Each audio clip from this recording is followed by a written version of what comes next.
So I'm going to jump right into it and then we'll have questions. But so many of us in this room have managed incredible crises and issues, and you have certainly had your fill of that. And I wanted to ask you, you managed the Oscar So White fiasco with the Academy, and you also dealt with the incorrect presentation for Best Picture when La La Land was presented and it was really meant to be Moonlight. So talk about two very public, fiery crises. So we would love to hear from you about what that was like as president and dealing with something that was just so explosive. Well, first I want to thank you and Tina and everyone in the room. This is really a privilege for me to be here. I understand that there aren't many folks from the entertainment business who are members of your institute. Am I correct? Not that many, right?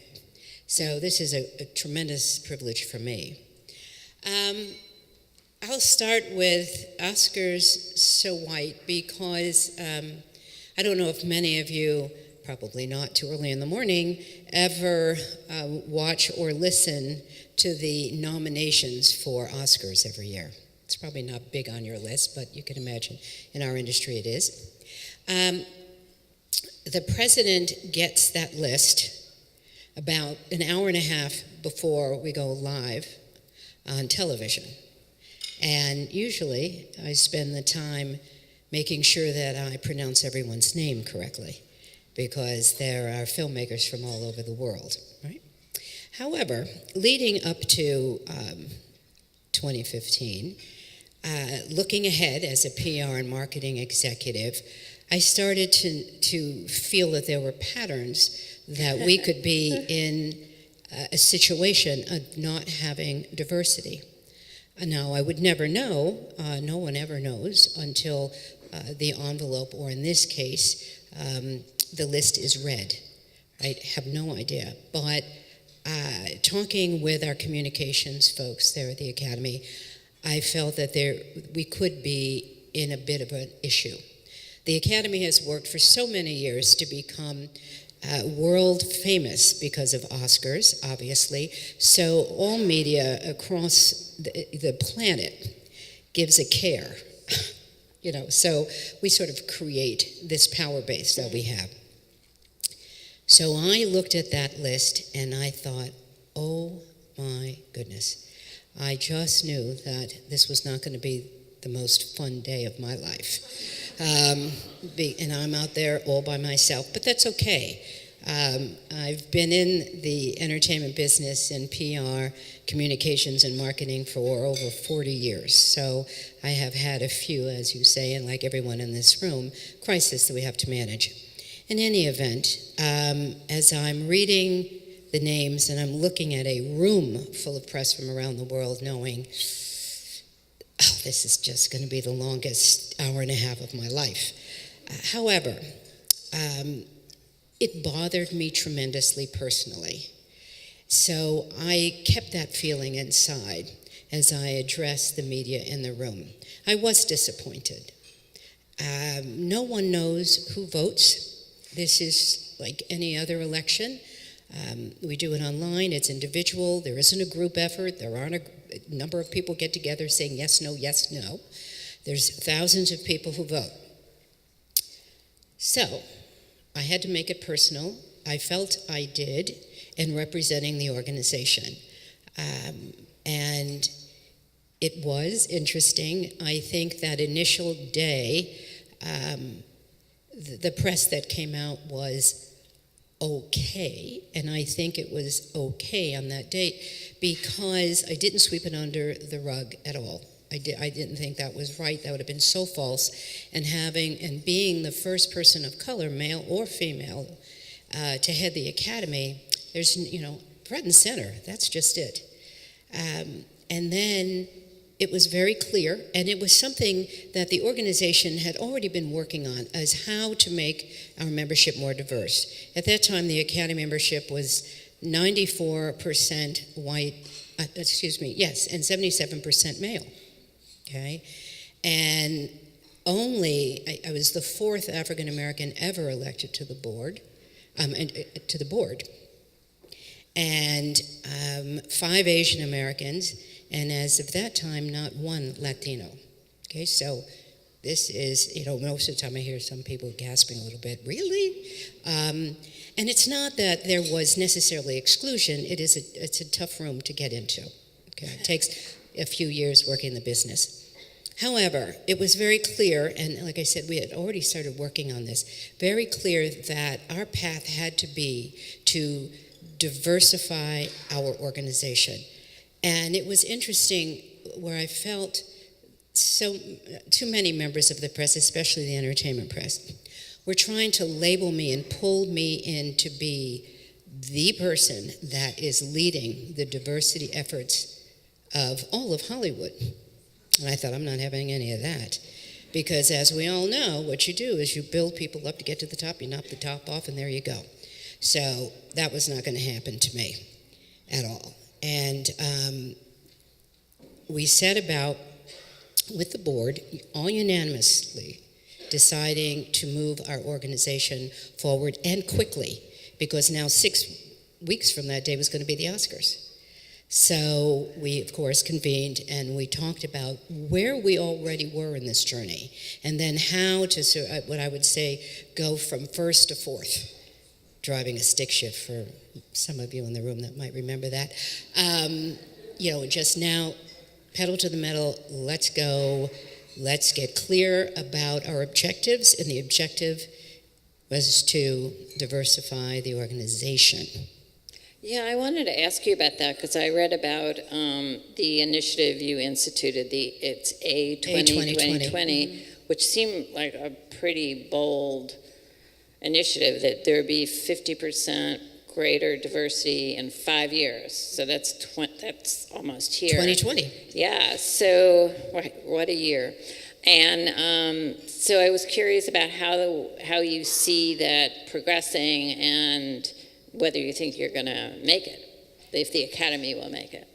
Well, I'm not sure we will. I want to be clear about the fact that we wanted to set a goal to really strive and work toward. Okay, the board had 51 people, and because it was just me and Mr. Okada were the only 2 minorities on the board. One of the things we did was to bring on, and I selected 3 different people, 1 Asian American, 1 African American, and 1 Latino American, to come onto the board, so that we had at least a little bit more diversity to move forward. And what I knew from experience in just being in the industry of how many people I knew, women and people of color, who just assumed they couldn't become a member, felt that this was an organization that didn't want them, which was just not true. So we went about educating people in the town about how to become a member, and that we were looking for new members. Now, the Academy is made up of 17 branches, and each branch sets the criteria for recommendation for merit and achievement, as well as membership. So you don't have actors deciding which visual effects people should either come into the Academy or get nominations. And that is the best way, I think, and we all felt, in order to move this forward, because it's not a big industry really, and we pretty much know each other in our respective fields. So we set this goal and made everybody stand to attention and understand that all the members of the Academy, how I looked at it, were ambassadors for us. Therefore, it was their job on a day-to-day basis to widen their perspective, to actually look around with whom, people that they were working with, women, men, especially international. I was very big about wanting the organization to really move forward into being an international one. Yes, we've always had a foreign language category, and we have recognized talent from around the world, but not necessarily members. And certainly the world of storytelling, and certainly visual storytelling, is really taking off in a way that I'm not sure any of us really understand how much it's going to impact, but definitely big, and so many different platforms by which these expressions can be seen and shared with others. So, to me and our organization, the conversation of being in this industry needed to broaden out. So our members, we sent our members out and engage and have them engaged in recognizing new talent and then sponsoring them. But they also had to meet the criteria. And we did very well and continue to do very well. And where the numbers will probably increase quite a bit is in the world of international. But I also felt that after 3 or 4 years, if we're not going to exactly hit that 50%, we needed to be very proud of the accomplishments that we have done. And I think that's very important, and certainly the press also with me would say, well, that's a pretty high goal. Suppose you don't meet it. And I said, what's your point? For us not to start? I mean, we have to start, right. And we need to engage everybody to make this work. Long-winded, I'm sorry. I did some reading about you, and I was pretty struck by, you mentioned that you wish you had made I don't know how many of you saw the movie Hidden Figures, but I was really struck by your making that statement, because the story is about 3 African American women who worked at NASA and who were really the brains behind launching into orbit John Glenn.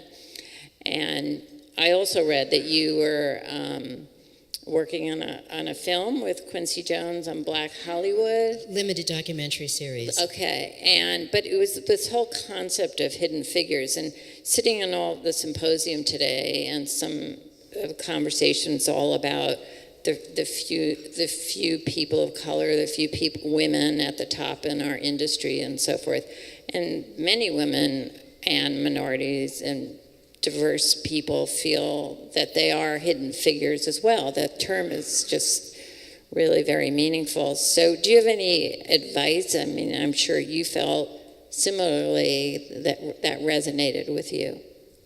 Well, yes, there's many hidden figures, and Mr. Bolton, his comments were absolutely terrific, and it is about opportunity. And it's certainly for Hollywood and storytelling, if we're going to tell the story about John Glenn, I worked on The Right Stuff. Anybody see that movie? A few people, wonderful, yes? Yeah. And so when I saw Hidden Figures, I went, what? There was nothing at all in all of The Right Stuff. It didn't have to be a major plot point, but the inclusion of women, and certainly minority women, to the program. So, Hollywood, that reaches quite a few people, I think needs to be better about, especially historical dramas, that you make it inclusive. You don't just take one track and just stay on that one track. And America's full of hidden figures. So is the world, but certainly America is. And inclusion is not just membership. It is in all facts of life. It is in everything that we do. That we look for the best, we look for the brightest, we look for, regardless. And that's what I think the goal of America needs to be. Yeah, it raises the question. I mean, us in the public relations industry are all about, like you said, storytelling, strong narratives. And it makes me think, or maybe from your point of view, what better way, how could we tell a better story? I mean, with some of the speakers, Dr. Shah here talked about, how do we tell our story better? The public relations, marketing, communications story better, especially in... Well, that's a loaded question. That's a very loaded question. Days like this, yeah. Yeah, and certainly right now. and I've heard people, they've even, said to me that and we do manage, but you want to be truthful. All my years doing publicity for movies, the one thing, and I tell my students this, and I tell, and especially any young executives coming up, you don't ever lie. And it is amazing how easy people will drift into, you don't lie, because then you lose trust. And the minute you lose trust, you're done. You're over, toast, goodbye. So these days, it's between, the battles and discussions about the press, and certainly the relationship between communications and the press. It's a tough time. It's a really tough time. I believe that we'll get through it like we get through everything else. And the best will shine, and it always has. I always very positive about stuff like that. But at the moment, it's a little shaky. Yeah, we need some help from those hidden figures.